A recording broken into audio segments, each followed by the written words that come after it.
You are live, go ahead. Good evening and welcome to the Warren City School District Board of Education regular meeting. Today is Tuesday, April the 13th, 2021. The time is 6:01 p.m. We are located at Warren G. Harding High School in the cafetorium, live streaming via Zoom with Mr. Fowley and Mrs. Patterson in attendance that way through WSCN, and live stream is available at warrencityschools.org. This meeting is a meeting of the Warren City Board of Education in public for the purpose of conducting the school district's business and is not to be considered a public community meeting. There is a time for public participating via email during the meeting as indicated in agenda item number 11. At this time, I'd like to call the meeting to order, and if everyone would please rise for the Pledge of Allegiance. I pledge allegiance to the flag of the United States of America and to the republic for which it stands, one nation, under God, indivisible, with liberty and justice for all. Thank you. Can we please have a roll call? Yes. Mr. Fowley? Present. Mrs. Patterson? Here. Mrs. Shannon? Here. Mr. Walker? Present. Mrs. Lamperos? Here. Everyone is present. We have no need for item number 3, so we'll move on to item number 4, which is communications. And Mr. Shiro, please. Thank you, Mrs. Lamperos. I have 5 items as communications for this evening. First, I want to say thanks to John Vargo from the Business Journal for his coverage of our varsity house remodeling. And he did a real nice article covering that event for us, did some nice interviews. During that time, I did an interview with him at the beginning of last week. He had shared some other things that he's doing with the Business Journal as far as covering entrepreneurship and some other things going on in schools. So I told him that we have a great opportunity for our students when the board invested in our welding program here at Harding High School, and that we have welding simulators that our students utilize like none other you would find on a college campus. In fact, we just made another investment of another 1 or 2 simulators because our students are using them so much, it has really got a lot of interest. So with that being said, Mr. Vargo is going to be meeting with Regina and our folks from C&I, as well as the instructors here on April 22nd, and he's going to be looking to do another article regarding the work and our programming here at Harding High School. And again, the funding for our welding simulator was provided by our Expanding Opportunities for Each Child grant. So that is a great use of our funds that we received. So look for that coming out in the Business Journal in the next several weeks. Second communication, congratulations to Warren G. Harding High School Principal Dante Capers. I received a communication that he has been nominated for a Principal Administrator Recognition Award through the Ohio Association of Black School Educators.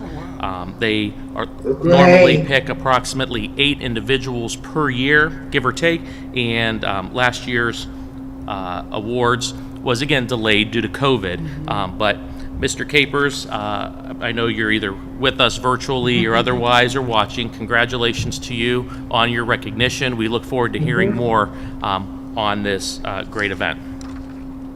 Very good. We're very proud of you. Excellent.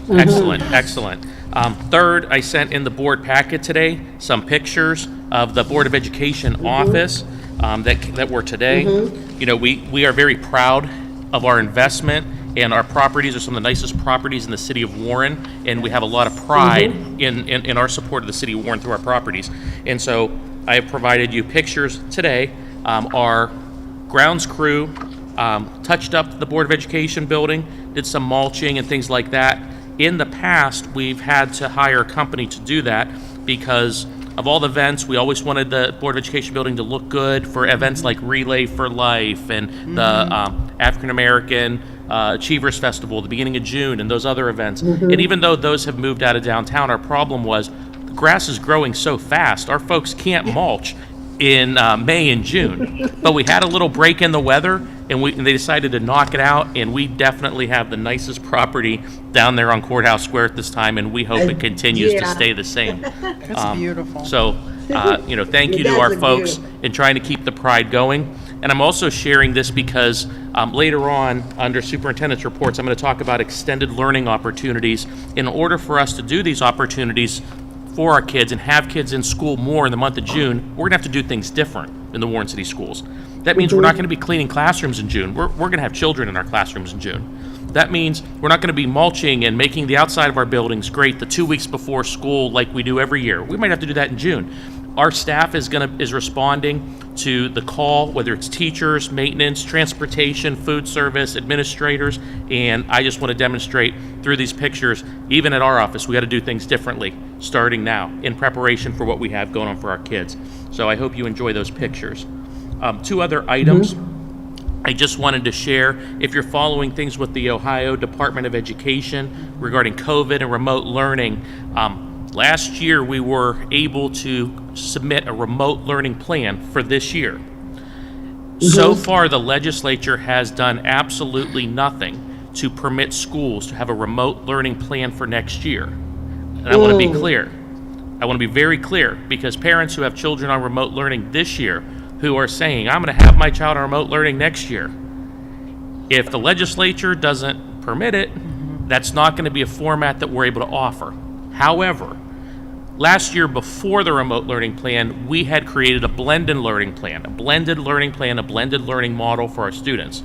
So we have been meeting over the last several months, and we already had a plan developed. We're going to tweak our plan. We're going to modify it. We do anticipate on having blended learning for students available, where some students might have a great opportunity to spend a lot of time learning online or virtually, if that's their desire, and coming in to school for a period of time until our plan is finalized. I'm not going to get in the weeds with that, but we are going to work on our blended learning plan. But at this time, there is going to be no plans for full online remote, and that's just not here unless you run a full online remote school, which has very specific rules and regulations. Ever since ECOT came and went, then we have to follow the procedures we have in place. We feel very comfortable with the blended learning model, and we'll have to see. The one thing we would also say, and I'd like to tell the board this, that any student that would be applying for blended learning, and I'm using the words carefully, applying, would have to be accepted. And a big factor would be, how did that child do this year in remote learning? So if a child wasn't logging in, wasn't doing the time, wasn't doing the work, then their only option in the Warren City Schools will be face-to-face instruction as we offer it. And again, it's too early to predict what COVID will bring us. We're hoping and believing it would be 5 days a week like it is now, but we just simply don't know. So I want you to be aware we are following the legislature and we are following the process, and we will have opportunities available to our families.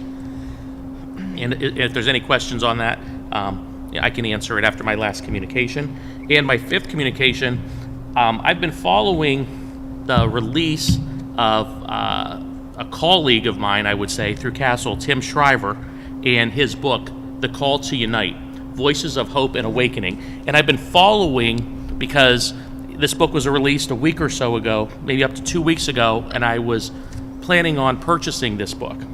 And I just want to share with the board that Tim was kind enough to send me a copy of the book with a little note in it, Of course. as well as a note from our friends from Castle. Nice. And so I'm looking forward. I just received this yesterday. It still smells like a new book, but it's just a great opportunity to read, and it's a great mission consistent with our views with Castle and social emotional learning. So I hope to pick up a few things from this as I read it beginning over this weekend. That's awesome. So another good thing out there. It's not the Dalai Lama, but I'll take it. I'll take it. And that concludes my communications for this evening. If any board members have any questions, I could take those. Do any board members have any questions about the blended learning at all? No? Okay. We'll keep you updated. Okay. All right. Thank you very much. Thank you. All right. We'll move on to agenda item number 5. If I could please have a motion for the adoption of the agenda. So moved. So moved. So moved. Julian. Okay. Is there a second? Second. I second. Thank you. Okay, call the roll. Mr. Walker? Yes. Mrs. Shannon? Yes. Mrs. Patterson? Yes. Mr. Fowley? Yes. Mrs. Lamperos? Yes, the motion carries and the agenda is adopted. Agenda item number 6, the treasurer's report. Mrs. Scortino? Yes, I have a few things to discuss. And first off, being our audit for fiscal year 2020 was finalized. It took a little longer this year due to federal guidelines in terms of auditing the ESSER dollars had not been released. They had to wait till those audit guidelines were released. But I'm happy to say that we have a clean audit. No findings Very or good. anything to report within the audit. A few management recommendations as always, nothing of significance.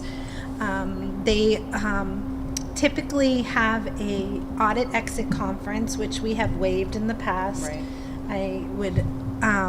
They offer it virtually. If anyone is interested, please let me know. Otherwise, we'll move on just waiving that. And I will email everyone the full audit report. Okay.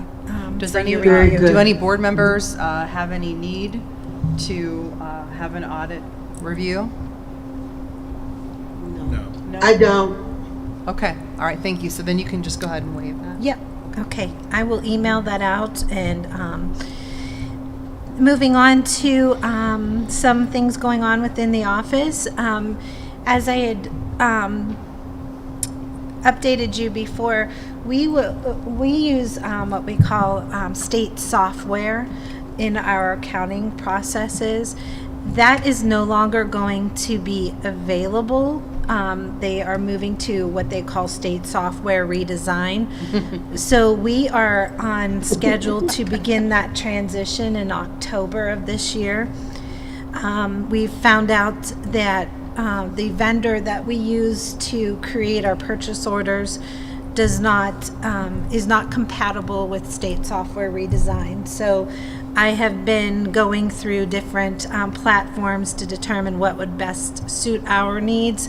There is a company, Strategic Solution, which I know of a lot of other school districts who are using them. They offer quite a bit of features that I think will create a lot of efficiencies for us. I've just recently received a proposal from them, so I'm looking to transition to them as soon as the beginning of next fiscal year. So there'll be a lot of training involved for staff. And quite frankly, I think the system is much more user-friendly, and I hope to have a seamless transition. Outside of that, there is much work being done on the ESSER dollars. We are modifying our ESSER 1 round to meet some expenditures that maybe we had thought we needed in a certain area but don't need so much of. So we're in the process of modifying that budget and still working together as an administrative team to develop our ESSER 2 budget in hopes to submitting that by the end of April here. And it has not been released. The talks I've heard is in May of this year, we will be getting our ESSER 3 round of dollars, which is slated to be 2.2 times what our ESSER 2 round was. So constant planning and determining how we can best utilize those dollars. Obviously, they have to be related to response and preparation of COVID. So although, that there's a lot of planning and determining how these dollars can be used in response to the pandemic. So that's all I have, unless anyone has any questions for me. Next month we'll be you'll be getting your 5-year forecast Yes. update. Okay. And, It's that time of year. and I'm hoping to possibly reach out to Finance Committee Okay. and see if even I can, what kind of participation we would be able to get with a Zoom Yeah, meeting that would be a good idea, I think. Mm-hmm. once the May forecast is finalized. Okay. Perfect. Do any board members have any questions? No. Okay. Thank you very much. All right, now we will move on to agenda item 7, which is the superintendent's report. And Mr. Shiro? All right, thank you very much. The first superintendent's report for this evening is going to be extended learning opportunities. I'm going to co-facilitate this with Regina Teutsch, Executive Director of Curriculum Instruction. Regina, if you want to come up to the podium. I'm going to start by just sharing some information about what our overview and our plans are for extended learning opportunities for our families. We're going to be, next week is our planned time to put a communication out to our families outlining specifics, which I'm going to share with you this evening regarding extended learning opportunities, specifically in June. The process has been that we've been planning for months on what we would be doing in the month of June and July for extended learning opportunities for students. This isn't something that we took lightly. It was our plans even before Governor DeWine suggested strongly that we expand our learning opportunities. We want to do something different. We want to do something big. So we created our plan, and it was a twofold plan. One was planning what the overview of it looks like, the shell, cutting red tape, ensuring we have the funding, which we do through our ESSER dollars and otherwise, and working to get the staff involved. So far, we have approximately 100 teachers that have signed up to participate in extended learning opportunities for our students across the district, K through 12. Right. And that's outstanding. And the posting closed for those, I believe, on Monday, yesterday afternoon. However, we're still going to be accepting interest of those if they didn't get a chance to apply or they had a change in their plans. And we recognize some folks have vacation plans, some folks have child care issues, some have put off medical procedures till June. So a person not participating simply means that they had something that they couldn't get out of. And everyone has commitments with what they're doing, or other teaching jobs lined up in the summer. So what our plan is that our students will end at the end of May. And I'm going to pull my calendar up here for a second. Our students are going to end traditionally at the end of May, as has been scheduled, with the last day for students being on Thursday, the 27th. And it'll be a clerical day for teachers on the 28th. The next week is going to be Memorial Day plus a 4-day week. Teachers are going to come in for 2 days of in-service and or room setup that week. So students will not be in session the week of June 1st through the 4th. Then, in grades K through 12, students will have the opportunity to be in session for a full day of school, 4 days a week, Monday through Thursday, the 7th through the 10th, the 14th through the 17th, the 21st, the 24th of June. At Warren G. Harding High School, for students in 9 through 12, that'll give them an opportunity to enroll in core content classes in an attempt to remediate or review content or grades or time that may have been missed due to COVID. In students' grades That's great. K through 8, our students will be able to come to school for those days, and Regina will talk about some of the specifics with curriculum, but it would be a normal day. Students would get transported into school approximately 8:45. 9 o'clock, they would be with their classroom teacher. At that point, they would transition in. They would have a light breakfast like they do in a regular school day. They would have all 4 contents during the day. Based upon participation from music, art, PE teachers, they may have a special or a rotation involved in the day. Our goal would be to try to do that so that our students can have access to the arts to some capacity or extent, even if it's integrated. They would have lunch. They would have afternoon sessions, possibly some recreation, and then at approximately 3 o'clock, the buses would take our students home. It would mirror very close to a regular school day for those 12 days of learning. For our students in the elementaries, then we will have 2 days, the 28th and 29th of June, where they will be assessed on their progress. So they'll have activities in the classroom, some level of assessment, so we could see and prepare for the next year's teacher where a child is at. Where's their reading level? Where's their comprehension level? Where are they at with different skills or standards? Again, Regina can talk about the curriculum in just a second on how we develop that and how the assessment would play in.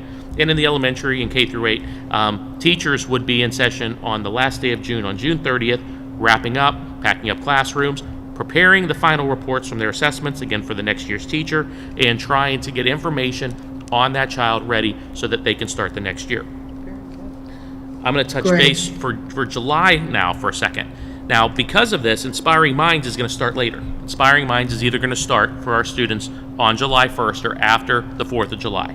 And we've been in touch with Derek as well as his leaders within the program. And again, we just have to modify what we're doing for this year. And they're in very strong support of what we're doing, just as we're in very strong support of their programming over at Inspiring Minds and the work they're doing with our students in our schools. At the high school, our traditional summer school, credit recovery, is 20 days long. It's going to start Thursday, July 1st for 2 days. Then we're going to have a 4-day week, the 6th through the 9th. Another 4-day week, the 12th through the 15th. That would be session 1. Students will be off on Friday, the 16th. And again, this information will be going home to parents. I'm just doing a quick run through. And then we will have the next 10 days, the 19th through the 30th. So the month of July, from the 1st to the 30th, is going to have 20 days of learning opportunities for traditional summer school for our students, wrapping up before August 1st. And that would be the traditional format that we have had summer school here at the high school. In addition, we're going to be hosting the Trumbull County Educational Service Center and Fairhaven's program for students with disabilities that need extended school year. The Warren City Schools, formerly known as the SMILES program for extended school year, will also be taking place here in Warren City Schools. Again, all these programs are going to follow all the health and safety guidelines set forth by the state and as put out by the CDC. So we are planning a very, very, very busy summer for our students. And we have a lot of work to do. Thanks to everyone who has stepped up. All departments have come together on this. Every department in the district has come together. Again, I want to go back to showing you the beautiful pictures of the Board of Education building. Our maintenance folks are probably very nervous on how they're going to have our buildings up and going. Look how beautiful this building is that we're in today. It looks like the first week of school. Our buildings have not had a lot of use this year. Our maintenance staff probably don't have to go into depth that they had to prepare for us.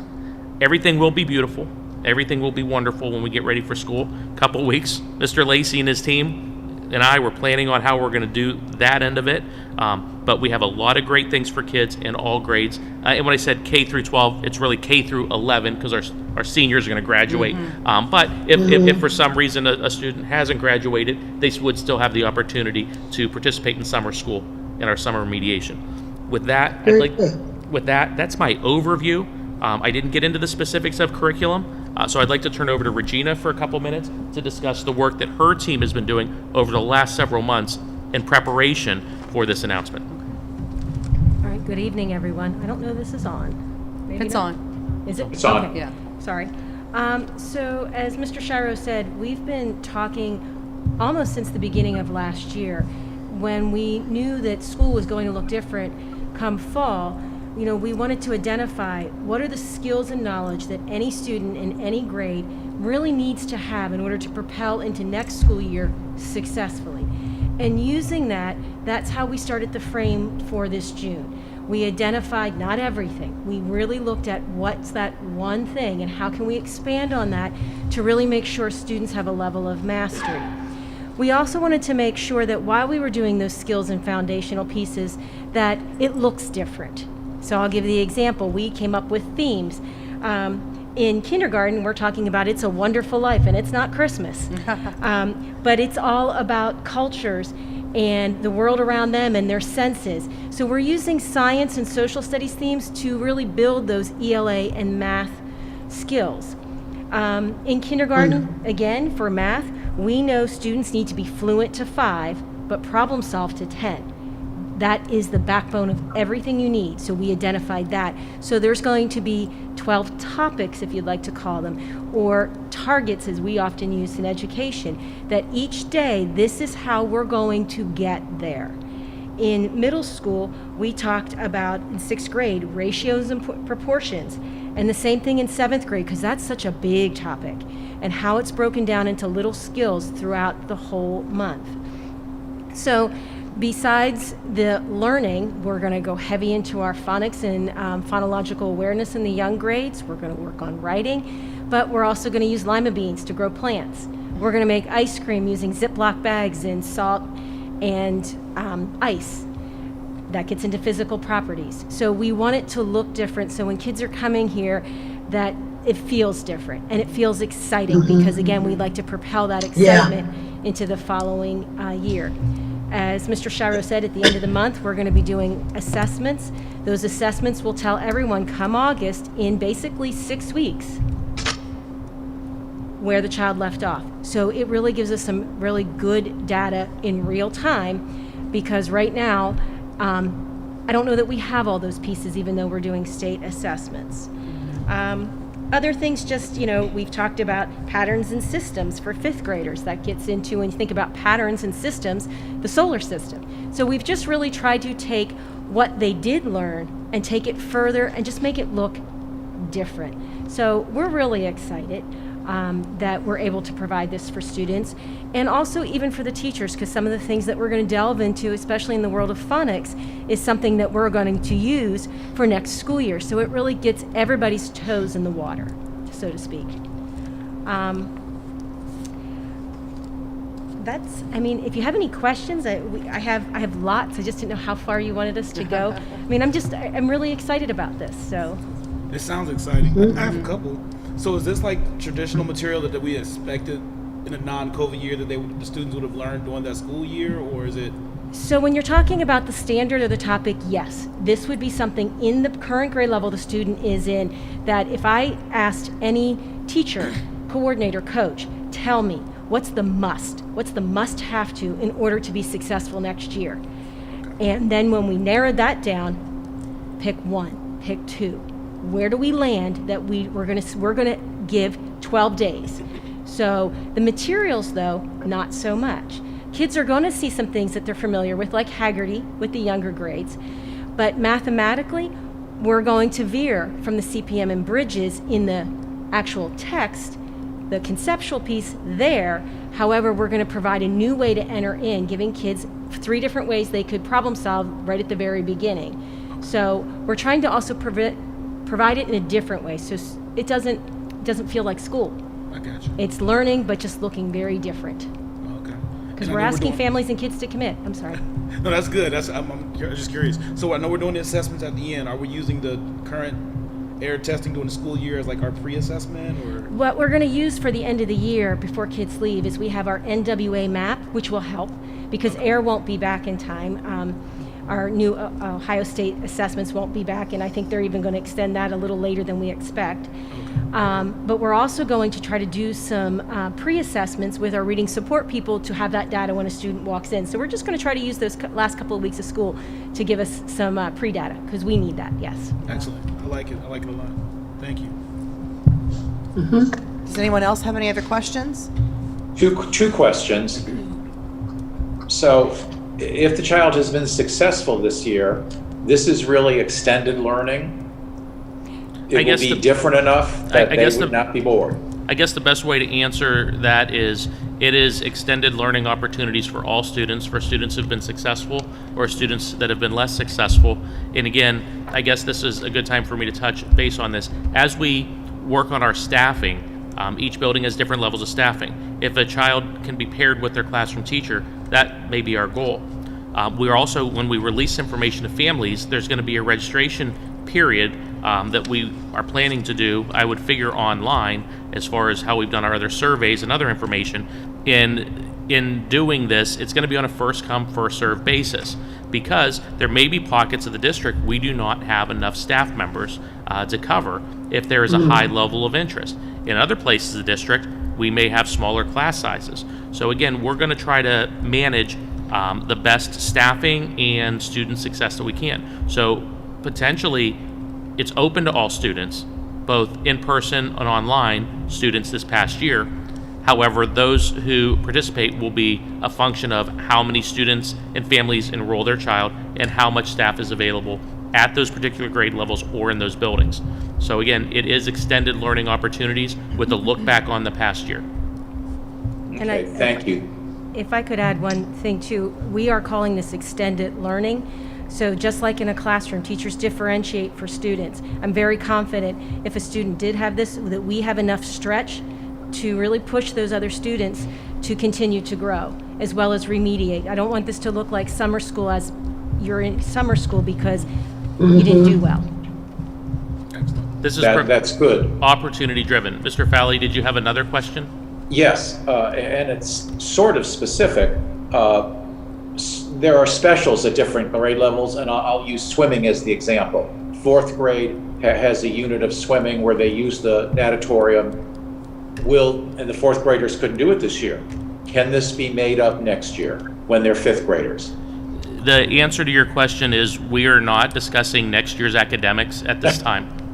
And that's All right. and that goes for teachers who had questions, for administrators that have questions, including board members that have questions, because our focus, as I put in the weekly update last week, we have two strong areas of focus. One is our last 10 weeks of school. Getting the last 10 weeks of school right is huge. Getting our June extended learning opportunities scheduled, staff, transportation, all those components, curriculum and academic, is even as huge. So is that possible? Absolutely. We are planning great things for next year and how we're going to get those scheduled for students. But just like with graduation and prom, there's going to be no announcements or communications coming this evening. The numbers are on the rise in Ohio, and I am not looking to have a crystal ball and predict what's going to happen in May, because health guidelines can shift and change, and we surely can't predict to do that in August. But we are planning absolutely in everything we can to provide the best educational experience for students in the Warren City schools. And so if you know me, and I believe you all do, absolutely, I want our kids that missed the year swimming to have swimming this year, and we're going to put a plan, figure out how we're going to do it. But we also have to see what are the regulations regarding locker rooms, students changing. There's more facets and guidelines than what we have now. Currently, I don't believe the students have been using the locker rooms for swimming. So as of right now, the locker rooms are closed. So if today was next school year, the answer would be no. So we would have to have health and safety guidelines in place that would support our efforts. But we absolutely want to do everything that we can for our students. So the short answer is we're going to react to the current situation when the current situation arrives. Yes. Which is all you can do. And we are prepared, just like we've been prepared for our return to students back to school, just like we're prepared for our June and our July learning. We're going to do exactly the same for our students for next school year. Are we planning? Yes. But we just need to have our laser focus on our students between now and May 27th, and then our students back again from June 7th until the end of the month. Okay, thank you. Thank you very much. I have a question. Go ahead. Can you guys hear me? Yes, go Yes. ahead. Okay. My question is, as of right now, do we have staff participation in all the buildings? Yes, we have staff participation from all buildings, and there's various Okay. levels of participation from each building. Some staffs Okay. have put their names forth at a higher rate than in other staffs. Okay. So, there will at least be, if parents or sign up their children, could be the possibility of at least children in every building. There will be children in every building. Every school will be open. Okay. I've also reached out to Akron Children's Hospital to have nursing services available for this extended time Okay. in June, as well as reached out to Chief Merkel the end of last week for SRO services to be available in some capacity, Okay. more than we normally do in the summer. But we are working to have students at every building. I want every student to go to their home school. Now, again, some schools will have more staff and more students. Some will have less staff and less students. And it'll be a function of of putting all of those staffing pieces together. And given that the staffing posting just ended yesterday, I have not gone into the depth of it today to start outlining staffing, but we are going to work on that this week and next. Very good, very good. I'm very excited about this. I'm sure you could tell. This is what we've been working for. Yeah, This is Yeah. what we wanted, Yeah. to get our kids back. absolutely. Yeah, I'm excited too. And it's something different, it's fresh, it's new. Mm-hmm. Yeah, and I hope the children respond well. I really do. Yes. That's the thing, you want to be excited to be in the classroom. Mm-hmm. Okay, any other questions? All right, thank you. Thank you very much. Thank you, Regina. Okay, next, the second superintendent's report. I'd like to turn the floor over to John Lacey, Executive Director of Business Operations, and a representative from Gardner regarding an LED lighting presentation to the Board of Education. Mr. Lacey? Good evening. I will introduce David Smith to us from Gardner. David has presented to us previously as we upgraded our HVAC monitoring system. We just also entered into a contract with them for applied intelligence and for the monitoring of our systems. And the next thing is something that we have talked about as a district for quite a long time. And now we think is really the right time to get into it, which is LED for the district. We have portions of each building have some LED. The administration building is totally LED. And so what I've asked David to do is, it's on your agenda, but kind of give an overview of what LED will do for the district and where the cost savings obviously will come into play. So David, go ahead. Thank you. Good evening, everybody. How are you? Good, how are you? Good. So one of the things is we discussed the applied intelligence. There's a couple of features that applied intelligence brings to the building owners, which is understanding where there are possible comfort issues and being able to identify those comfort issues and solve them. They're looking at indoor air quality, right? If you look at what the CDC now is saying, what scientists have been saying, is that over 80% of the transmission route for COVID-19 is through aerosol transmission. It's looking at operational and maintenance costs. And the other item that it looks at is it looks at it from a energy efficiency perspective. So building automation systems are very important because they are the backbone of how you're running your facilities. And one of the things that I wanted to touch on with you tonight with regards to LED was what the energy savings were. What I have found in past presentations is people really aren't so much concerned about understanding the nuances of LED technology. What they do have an interest, though, is understanding of how LED benefits them specifically. And so we're going to talk a little bit about that very quickly. What I've put out in front of you in this board package, the first slide is called a utility data analysis. Now this UDA is based off of an annual report of your utility consumption and spend. We even get more granular and we go all the way down to monthly, and we have formats like that that are broken out that way. But what this tells us is it gives us an idea of, when we look at your square feet, how much kWh you're consuming in that particular building, what you're spending in that building for, let's say, electricity, what your cost per kWh is, and then it breaks it down into what we see very valuable, which is kBTU per square foot. kBTU per square foot is an energy benchmark. And it tells us in particular buildings where maybe you're not spending enough, but in some cases also where you're spending way too much in energy. And so we first use this sheet just from an engineering background to identify specific areas where we may be able to help. We then move it into the next slide, which is your Energy Star scores. And this is more of a holistic view. Now, Energy Star is rated 0 to 100. To be Energy Star certified, you have to have a score of 75. If you go down to the bottom, where it lists out the schools, where it says the high school, Jefferson, and so forth, you'll see a score there. So for an example, the score of 20 at the high school is your Energy Star report.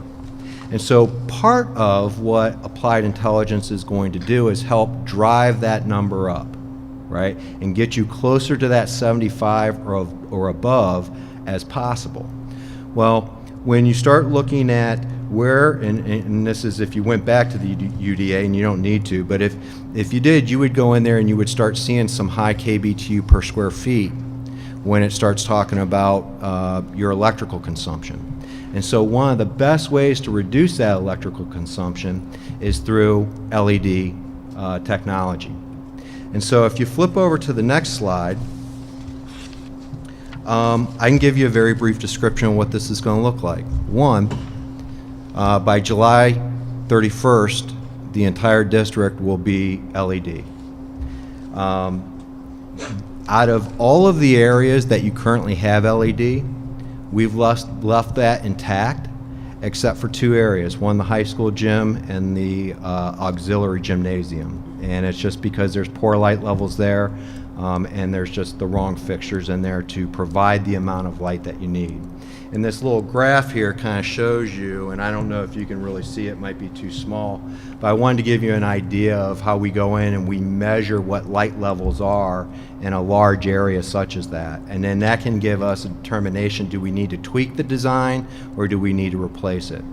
But part of the gymnasium retrofit's also going to include wireless technology. So you'll be able to change the features of the lighting in the gym, whether you want to dim them, bring them up to the very highest level and so forth remotely. You can even do it off of your cell phone if you'd like, okay? We're looking at using a Type B lamp that is integrated with an LED driver and it operates on line voltage. What that means is that the district will no longer have to buy ballast, right? So this is a ballast solution. You're currently running off of 32-watt lamps. You have what's called T8 32-watt lamps. Those would be replaced with T8 10.5-watt LED lamps. So just to give you an idea, if you walk into a classroom, you see one fixture, and let's assume that that fixture has 4 lamps in it, you're running at 128 watts, just in that one fixture. By replacing those 4 lamps, you're now going to be running at about 42 watts, somewhere in that, 42 and a half maybe. Okay, so you can see just in one fixture the amount of kW that's being reduced. Your current lamps, the T8 32-watt lamps, have a 24 to 28,000 hour lamp life. The new LEDs will have a 50,000 hour lamp life. If you assume that your high school is going to run about 2,300 hours a year, a middle school is going to run about 2,000 to 2,200 hours a year, and then an elementary is 1,800 to 1,900 hours a year, that's a pretty long lamp life, right? Just at a high school, you're probably talking about 18, 19 years of a lamp life, where right now you're probably dealing with 10 to 12 years of a lamp life. The lamps have a 10-year lamp warranty. Any new fixtures that we're installing are going to have a 5-year warranty. And then from a financial summary perspective, the cost of the project's about $988,000. Your total savings, operational and energy, is roughly $160,000, and it gives you a payback of 6.2 years. So I hope that helps. You know, I wanted to kind of show the utility side to say this is why we looked at LED, and then provide you a brief description of that, what that LED is going to look like, and what your payback would be. Do any board members have any questions? I do. What's the benefits of the Energy Star rating Energy for us? So if you go into your household, matter of fact, a lot of your appliances right now are Energy Star rated, okay? What this does is this takes your school, it takes the age, the relatively, the square footage, and it compares it to how other buildings in our specific area are operating, right? And it gives you an energy benchmark that is more, without getting deep into the engineering and diving into those numbers, it gives lay people the understanding of, oh, wait a minute, we're at a 20. If we're going to actually be Energy Star certified, we would be at 75. And if you know those savings are there, the question then becomes is where do you locate the savings, right? So it's just a matter of having a smaller footprint and larger savings. Correct. Okay, I thought it was something else. And just so you know, what we've seen with Energy Star, you're going to have some schools that just will never get to that 75, no matter what you do. And then there's other schools that will get to 98, relatively easy. Matter of fact, you can take two identical schools, build them right next to each other, and you have to understand that they each have their own characteristics. They're each going to operate a little bit differently, right? And so, but it does give you an idea, right? If you were at a score of 72, we could probably tweak some things fairly quickly to get you to 75. When you're at 20, it's going to take a little bit more tweaking to get there. Okay, anyone else? This really is a question for Mr. Lacey. Yes.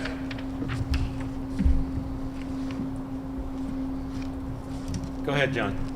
Willard is 12 years old, Harding is a little older, Lincoln is right in between them. Have we replaced all the current light bulbs in those buildings? Or have... Yeah, to give you a rough idea, and David would probably know the details of ballast replacement. I just ran a quick number last year, and just in replacing the ballast, which is the part of the fluorescent bulb that's kind of next to it, we spent $10,000 just in ballast replacement. And so, yes, now based upon the age, it's starting to, go They're more failing. frequently. Yeah. Yeah. Okay, so this is a great time for this project. Yes, based on our age, yes. So my second question is highly specific. If the lighting in the gymnasium is replaced, will Mr. Nicholson be able to dim the stands, however, illuminate the court at 100%? I'm going to I'll have Dave answer that. I believe so. Thank you. That is, if you don't mind, let me go back and check with the engineer. I know that the controls for the high school is very robust, and I believe that should not be a problem, but I will double check for that. And I really do have a third question. All of these bulbs, how many different bulbs are there going to be in one building? Because I hate to see the janitors with shopping carts and 10 different kinds of bulbs. Anything that we are replacing is going to be standardized, and we are responsible for the disposal of your current fluorescent lamps and ballast. Excellent. I think the question was asked, is this a good time for this project? I think it would be a good time for us to invest in a project such as this. Be more energy efficient in the district, look to recoup savings in our expenditures, monitor that, and determine what next steps are possible in the Warren City Schools for additional savings. LED lighting, to me, is almost a sure thing. If you've done it in your house over a period of time, you've noticed yourself your consumption going down. So I think it's a good time to look into this and see what we can recoup, and then look at what the future holds after we get additional ratings and see what we can capture. Excellent. Okay, thank you very much. If there are no further questions. Thank you. Thank you for your presentation. Thank you. Mr. Lacey, thank you for facilitating this for us. And this is on. Patty? Yes. Patty, I had a question. My thing was on mute. I'm so sorry. I did have a question. Well, it is too late. No, I'm only kidding. Okay, go ahead. What is your question? My question was just on the sheets of paper that they gave us, where on the Energy Star scores. Yes. Why is there on Lincoln there's an NA? Why is that? I didn't want to put the staff under the bus, so I thought they didn't cut the data. But I saw that too. Mr. Smith is coming up to answer that question. I believe when we Okay. had a meeting, it was due to incomplete data and information available at the time in meters and stuff like that. Yeah, that's correct. You have a gas well on that facility. Yes. And to calculate that correctly, we need to get that metered data on how much you're consuming. Regardless of whether you're getting that gas at a discount, it still doesn't tell us what your MCF consumption is. Once we have that, then we Okay. can plug it in. It will give us a KBT per square foot. That then will give us an Energy Star score. One other question. Okay, thank you. Hold on one second. I think this question might be for Mr. Lacy, I'm not sure, but I noticed the different buildings all had different rates. Why is that? They all have different scores. That's- Different rates. You mean energy rates? Yeah. The rates are different for the different buildings. It's not like a home where you lock it in, it's locked in for the district. It's based upon the property and based upon working with OSC to lock in a rate at a certain time. When I was interim business manager and when I was working closely with Mr. Wasser, one of the things I did was I focused on our energy bills. And one of the things that was most frustrating to me was electric bills and gas bills and the various rates. It's not like we lock in a rate and say, wow, every building is at 2.3 or 4.1, and then the cost.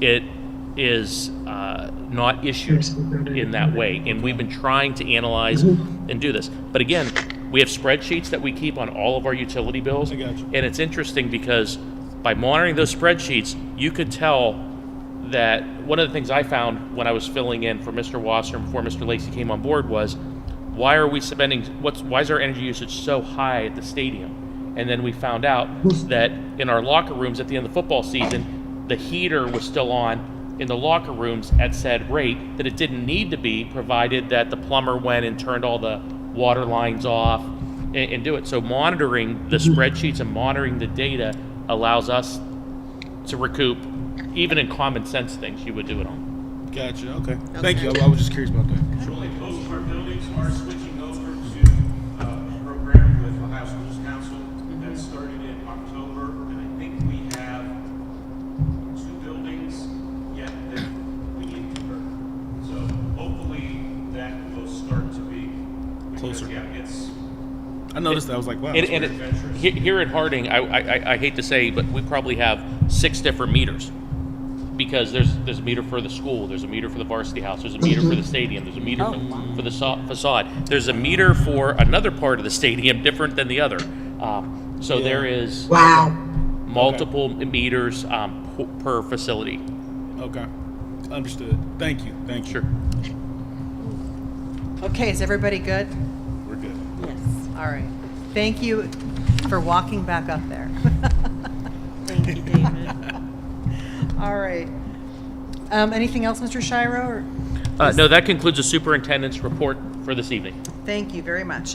All right, we'll move on to our Board of Education committee reports under athletics. Mr. Nicholson.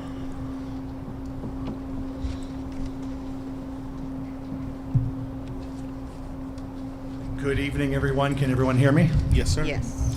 Well, first thing I want to talk about tonight is I want to thank everybody that showed up to the softball dedication a few weeks ago. I don't know if you saw how many people were out there. It was unbelievable, and the atmosphere was electric, and I appreciate, and our kids appreciate everybody who attended. Thank you to all the board members. Saw the treasurer out there. Special shout out to Mr. Lacy. I forgot to acknowledge him during the ceremony, and I felt bad about it, but I think I got everybody else. And as you can tell, that facility it's got to be one of the best ones in the Tri-County area. So Our girls are playing hard. They finally got their first win of the season last Friday. And All right. yeah, it's Big win over Niles. it's been just a great experience so far up at the softball field. So once again, thank you.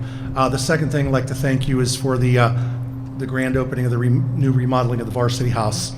The kids got surprised last week. We were all waiting for them along with the media. And Coach Arnold set them up that they didn't realize what was going on. And the look on their faces were priceless. And Coach Arnold's actually told me that the workouts seem to be, the kids are coming in at a higher level now, and it's just a whole different level of how they're practicing. I've had Coach Brown from the soccer team reach out. He wants to start going in there on Tuesdays and Thursdays. So like we promised everyone, this is for all of our children, not just strictly one sport. So we are getting additional people in there, and I would like a special shout out to a few people that were involved in the writing of the proposal to get the wellness monies. In particular, Mrs. Hartzell, Mr. Capers, and Karen Sortino. Thank you so much. I think you guys are very powerful in helping us secure those monies. Item number 3 that I have tonight, tennis dedication. Are we gonna have one? Third time. Right? Third time's going to be a charm. Third time's going to be a charm. Tomorrow, right? So for those of you that have been wondering what's going on, we're going to try it for a third time tomorrow, April 14th, 3:45 p.m. Okay. So Okay. put on your calendar if you can be there. 3:45 at the Lincoln PK through 8. We're going to try to have a tennis dedication. It'll be third chance at it. So now the interesting thing is, and I'm going to report out in this in a minute, so I'll skip that at the time. So I think Coach Arnold went over to that area the other day, and he said, Bill, I had no idea the magnitude of how vast that those courts are, and they're beautiful. And I think the community's going to enjoy them. Our kids are going to enjoy them. I think our PE classes are going to get involved out there. There's going to be lots of good things going on at those tennis courts. Item number 4, I talked to Mr. Shiro about this recently. Coach Tatebi, the boys soccer coach, has reached out. There's a group of individuals involved with the Youngstown Soccer Association, and they've got some concerns about, you got youth soccer, then before you get to that middle school type level, if you're not doing traveling soccer or something, there's a drop off. Yeah. And what they're looking at is trying to create some type of a rec league in the Mahoning, Columbiana, Trumbull counties, and put something together that we can kind of capture these middle school age soccer students and try to get them, going using the school facilities and everything. So Mr. Shire, Mr. Lacey, and myself are going to be meeting with Tilden and Coach Kevin Brown to discuss, what their needs are going to be, what their schedule would look like, what would they need from us. So, this could be a great opportunity for us to add more players to our soccer teams, because as we failed to have a JV boys team last year, and the girls middle school is always kind of on the border for the numbers. So hopefully that will increase our numbers, and we're back to having a JV and varsity boys and girls soccer team. And if I can make a comment regarding that, middle school sport of soccer is not OHSAA sanctioned. Right. This would be something that we would be doing in support of our children in the city of Warren. I know, Patty, you've had strong support of Warren Soccer League from its inception, with your kids. My son started playing at age 3 in the Bumblebee and played recreation and competitive soccer, indoor and outdoor, all the way until high school, just for the love of a sport. Yeah. And I'm in strong support of this, as we are with any sport that we can continue to get our students engaged in and keep a focus, just like with the varsity house. Redoing that. So we're going to see what the possibilities are. There's no guarantees, but we have to find out how we can be supportive and what we can do to provide more opportunities. We always wanted to have feeder programs. Right. And this is an opportunity. Yeah, and that definitely need to address those middle school years, because even when my girls played and they were in club soccer, they played through middle school, but that's because they were in club soccer. We had nothing recreational, for them. Once you get to a certain age, you drop off in the Warren Gotta keep 'em soccer running, league. gotta Right, keep 'em exactly. kicking and So playing. Right. I'm in full support of anything like that, because club soccer is expensive, and time and travel and all of that, and that's great if you have a desire to play in college, like my daughters did, but if you're just you want to play through high school, we need to get those middle schoolers and and rally them. So yeah, I'm And I look at full in support a of similar that. way that we want to support the Little Raiders in Yes, the work that yes, they're doing. So, right. so we've been working with them over the last couple of years. COVID kicked us a little with that. COVID hurt us in our progress we were making, but we are going to get back on track and try to do this in any sport that we can get children engaged and get participation and support. We're looking for Our pathway. city needs we Yeah, we things do. for our youth. Yeah, because I know Recreational things. I was on the Warren Soccer League board prior to this, and they had like 500 plus kids involved. little, yeah. But they're little, and then And by they're the time cute. they get to middle school, they drop off. I think having something that the school back, and it's funny you said like the Little Raiders. I was thinking, do we have another prototype for this that we've done? Little Raiders. So that makes sense. So Yeah. excellent. So I Very see good. you talking about soccer. What about girls volleyball? Yeah, that's because you were a volleyball mom. they do have middle school.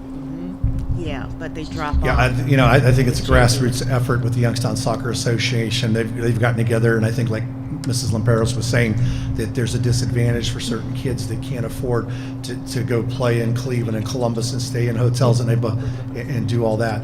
And what they're trying to do is how do we get together and bring schools in the area that can't do that, so that these kids can now, the margin of, how much they're playing will decrease, and hopefully, make you more competitive. So as for volleyball, I mean, I don't know what's going on, because you do have that JO volleyball. I know my niece used to play in it, and it was every weekend, very costly going. Yeah, I so- did that You got- too. yeah, we I got did it too, Spire and it is. It's yeah. really expensive. But just like with the soccer program, you get to junior high school and then they kind of fall off also. And I know a couple years we weren't able to have a JV team because we just didn't have enough girls. And I'm really pro girl sports also. Yeah. Well, I know Coach Gardner's been out conditioning and doing things with our younger ones, along with the high school kids. So I know the effort's there right now by Coach Gardner. So spring sports update, once again, I don't know if you guys got an opportunity to drive by. We had a huge track meet tonight. There's a lot of activity I'm a little out there. sore. I was in charge of discus tonight. That involves bending up and down numerous times, and at my age, ooh, boy, it hurts. But the one thing I wrote down here, the campus is alive. I mean, tomorrow night we're going to have our boys varsity will be playing baseball, girls softball will be playing softball right there, and we'll have a middle school track meet. So all three venues will be up and running tonight. Yeah. I mean, this nice. place That's nice is to- alive. And tennis That's down the nice. street. Right. And now tennis down the street. Tennis. And tennis down the street, yeah. So I'm going to be doing that, running over here. So it's going to be a very busy day for me tomorrow. So yeah, it just, and just to see the number of fans that are out there, and It was. and I'll be honest with people praising, coming in from other communities, other teams, of Yes. families and stuff, just praising our facilities. So like I said, girls got the first softball win. Boys, they're maybe 2 games under 500. Games they've lost, very competitive, close losses. Track ran in East Palestine over the weekend, their first home meet tonight. And the boys tennis team, they're a little short-handed. We have 3 singles players, and they've actually won their first. They won all 3 singles, and they had to forfeit the doubles, so they won 3-2 their first game of the year, match of the year. And their second match of the year, they just were defeated 3-2. So, the 3 boys that we do have playing singles right now, very solid tennis players, and going against some real prominent tennis schools. So Coach Turner's team is doing very well. Good. My last thing I want to say is I've kind of covered a lot of things tonight that we usually would bring up at the Athletic Council. And since I've discussed them tonight, I'm going to ask our Athletic Council members, would you mind if we cancel Thursday's meeting due to, it's pretty thorough. I don't think I can add any more to Yeah, a I new think agenda. Yeah, there's no need to have a meeting for the sake of having a meeting. Yeah, Okay. That's true. that's fine. All right, any questions or anything? once again, thank you for all your support and, like I said, the venues that we've got at these campuses now is phenomenal. Yes. Yes. So Good thank job. you. Good job. Thank you. Go Raiders. Thank you, Mr. Nicholson. Yes, go Raiders. Yes. Go all Raiders. Yes. All All Lady Raiders, sports. running Raiders, Mm-hmm. walking Raiders, hitting Raiders. No. Very good. All right, Finance Advisory, we're just going to perhaps entertain a Zoom meeting. Okay, so I think that's a great idea. Get some interest on that. Do we have anything for board policies and guidelines? No updates at this time. No, Okay, thank you. Legislative, I don't have anything. Miss Regina, do you have anything? no, ma'am, I don't. Okay, and Mr. Faulkner No. did, I had talked to him earlier and then he was calling me. If you saw, I looked at my watch because it was going off. And I'm like, we're in the meeting.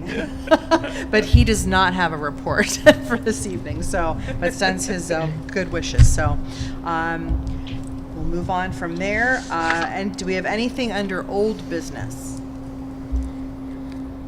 Okay. Anything under new business? All right, we will move then on to the agenda.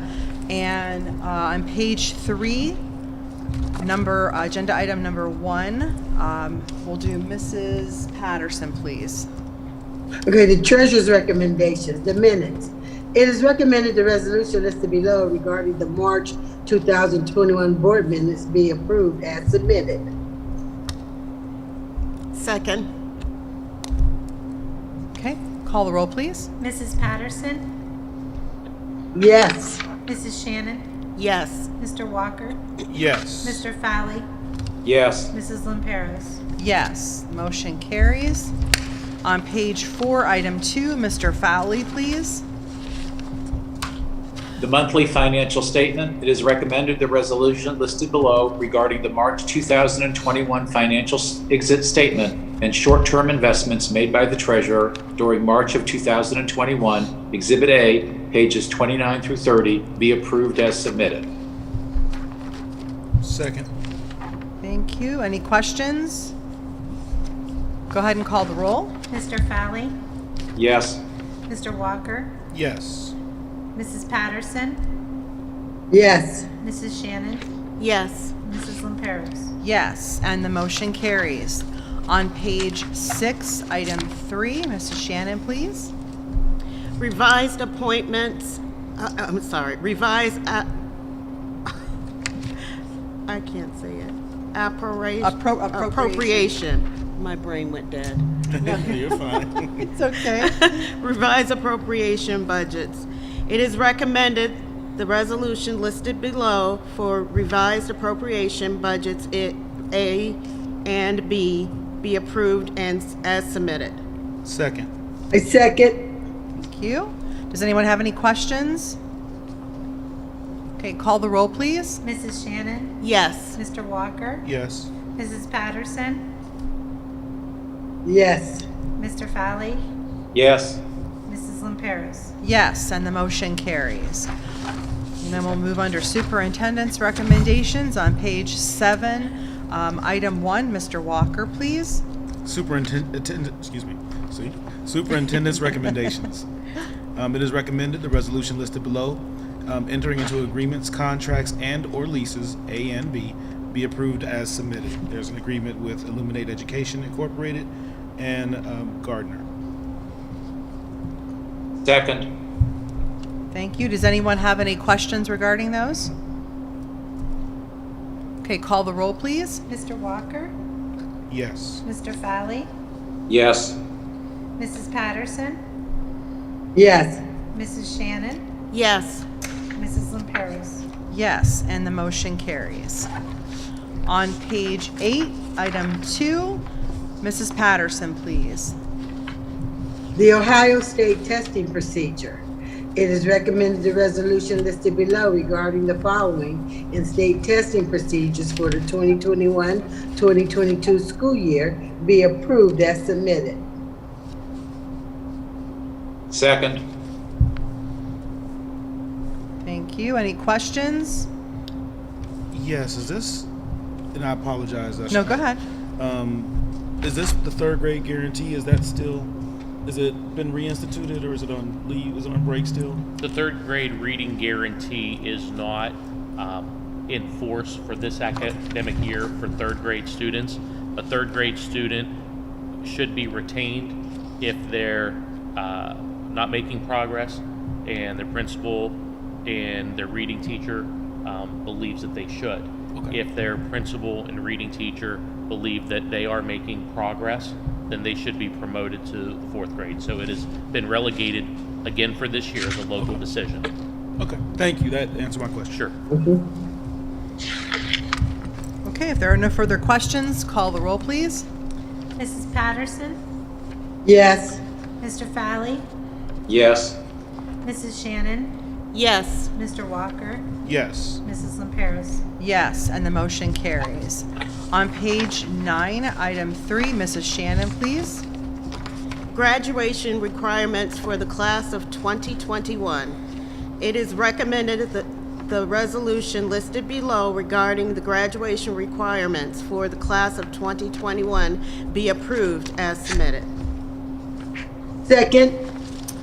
Thank you. Does anyone have any questions regarding this resolution? No, ma'am. Okay, call the roll, please. Mrs. Shannon, Yes. Mrs. Patterson, Yes. Mr. Walker, Yes. Mr. Fowley, Yes. Mrs. Lamperos. Yes, and the motion carries. On page 11, item 4, Mr. Fowley, please, and if you could please read it in its entirety. Oh, I knew you were saving this for me. I wanted to give you a special job. We were out of order and I'm there. It's coming. A resolution ratifying the solicitation of statements of qualification for professional design services and approving the formation of an evaluation committee related to the Recreation and Wellness Center project. Whereas the Board of Education, hereafter referred to as the Board, publicly announced a request for statements of qualification for professional design services for its Recreation and Wellness Center project, and whereas the Board now desires to ratify the solicitation of statements of qualifications from qualified firms and to authorize the formation of an evaluation committee for the purpose of evaluating the statements of qualification received and making recommendations to the Board regarding the same, and now therefore be it resolved by the Board that after careful consideration and evaluation of the information before it, Section 1, the Board hereby ratifies the request for statements of qualification previously advertised in accordance with law. Section 2, the Board hereby authorizes the formation of an evaluation committee for the purpose of evaluating the statements of qualification received and making recommendations to the Board regarding the same. The members of the committee, and known as the Athletic Council, shall be as follows: Steve Shiro, Superintendent; John Lacey, Executive Director of Business Operations; William Nicholson, Athletic Director; Dante Capers, Principal, Warren G. Harding High School; Patricia Lamperos, Board President; Julian Walker, Board Member. Section 3, the Board hereby finds and determines that all formal actions relative to the adoption of this resolution were taken in an open meeting of this Board, and that all deliberations of this Board and of its committees, if any, which resulted in formal action, were taken in meetings open to the public in full compliance with applicable legal requirements, including Section 121.22 of the Ohio Revised Code. Section 4, this resolution shall be in full force and effect from and immediately after its adoption, and shall supersede any prior resolution or act of the Board which may be inconsistent or duplicative with the provisions of this resolution. Second. Thank you. Does anyone You're have any welcome. questions? Yes, thank you for the long read. It's much appreciated. Take a drink of water. Yes, have some water. All right, if there are no questions, we'll go ahead and call the roll, please. Mr. Fowley, Yes. Mrs. Shannon, Yes. Mr. Walker, Yes. Mrs. Patterson, Yes. Mrs. Lamperos. Yes, and the motion carries. On page 12, item 5, Mr. Walker, please. Acceptance of gifts. It is recommended the resolution listed below regarding acceptance of gifts be approved as submitted. We want to thank Burke Enterprises for their donation of hand sanitizer. Estimated value $10,560. Wow. That's a lot of hand sanitizer. Yeah, it is. I Thank you. second. Thank you. And thank you to Burke Enterprise for that. Definitely something that's needed at this Yes. time. Mm-hmm. All right, if you can call the roll, please. Yes, Mr. Walker, Yes. Mrs. Patterson, Yes. Mrs. Shannon, Yes. Mr. Fowley, Yes. Mrs. Lamperos. Yes, and the motion carries. On page 13, item 6, Mrs. Patterson, please. The tuition reimbursement. It is recommended that the resolution listed below for tuition reimbursement be approved as submitted. Second. Okay, any questions? Go ahead and call the roll. Mrs. Patterson, Yes. Mr. Fowley, Yes. Mrs. Shannon, Yes. Mr. Walker, Yes. Mrs. Lamperos. Yes, and the motion carries. On page 14, item 7, Mr. Fowley, please. Appointment, certificated administrators, less than 52 weeks, salary table C, campus leader, supplemental 2020 through 2021 school year. Whereas the superintendent of the Warren City School District, Trumbull County, has recommended the administrator listed below be designated as campus leader pending OPS credential verification. This is a supplemental duty in addition to her current administrative assignment for the 2020-2021 school year. The administrator listed below has been notified of the additional duty assigned, and that this supplemental contract shall state that the Board of Education gives notice of non-reemployment for the ensuing school year. I second. Thank you. Okay, any questions? Go ahead and call the roll. Mr. Fowley, Yes. Mrs. Patterson, Yes. Mrs. Shannon, Yes. Mr. Walker, Yes. Mrs. Lamperos. Yes, and the motion carries. On page 15, item 8, Mrs. Shannon, please. Resolution authorizing notification of expiration of administrator contracts and consideration of renewal, non-renewal. It is recommended the resolution listed below authorize written notification to the listed administrators regarding the expiration of their contracts and the board's consideration of the renewal/non-renewal of their contracts be approved as submitted. Second. Thank you. Any questions? This is just the formality of notifying our administrators. Go ahead and call the roll, please. Mrs. Shannon, Yes. Mr. Walker, Yes. Mr. Fowley, Yes. Mrs. Patterson, Yes. Mrs. Lamperos. Yes, and the motion carries. On page 17, item 9, Mr. Walker, please. Personnel recommendations. It is recommended the resolution listed below regarding personnel recommendations, items A through M, be approved as submitted. That takes you to page I second. 26. Thank you. And we do have 2 retirements we want to acknowledge, Ms. Michelle Shiro and Mary Jo Levy. Yes. And we also have a classified retirement on page 22 as well. Linda Olin. And we want to thank all of them Yes. for their many, many years of dedicated service to our district, our students, our families. And then we also have military leave, Military. Zachary Cower as well. So thank you for your service. And does anyone have any questions about any of these? If not, we'll call the roll. Mr. Walker, Yes. Mrs. Patterson, Yes. Mrs. Shannon, Yes. Mr. Fowley, Yes. Mrs. Lamperos. Yes, and the motion carries. And we don't have anything under board recommendations. I did not receive any public participation emails in reference to the meeting. We have no need to move into executive session. Right. So I would just like to make a comment that it actually is very nice to be back and to see people in person.